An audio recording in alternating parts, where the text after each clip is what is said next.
Now, consumers really have their pick when it comes to ride-sharing because in addition to Uber and Lyft, there's also Via, which was inspired by the shared taxis used in Israel. I got a chance to speak with Via's co-founder and CEO Daniel Ramot at a recent Cornell Tech at Bloomberg event. Via is forging its own path by partnering with cities on public transportation.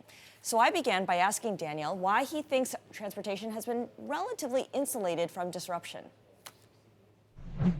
I think there's a combination of sort of regulatory rigidity that makes it very difficult. So, we look back at what Uber did and say they broke all the rules. They also had, perhaps a difficult or toxic corporate culture.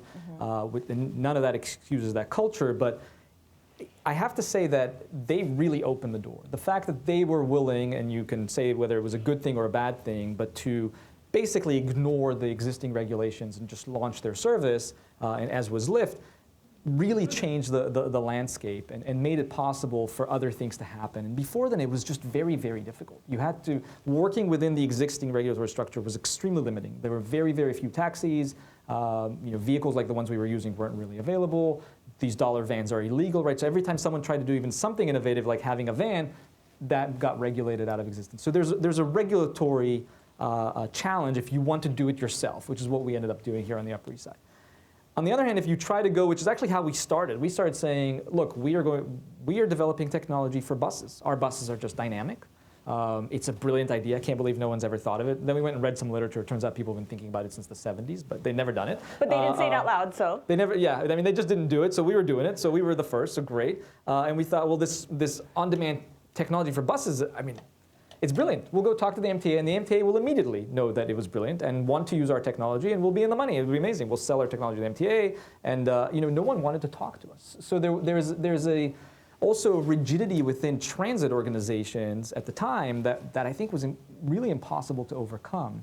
It's changed now, and I think there are many, we can discuss why that's changed. But now I think many of those organizations, including the MTA, are very open to discussing using new technologies. But at the time, either you tried it yourself and then you butted up against regulation, or you tried to go the official route of working with the transit authorities, and you really didn't have a partner. Do you see Via as disrupting transportation? I mean, Uber and Lyft like to say they disrupted transportation.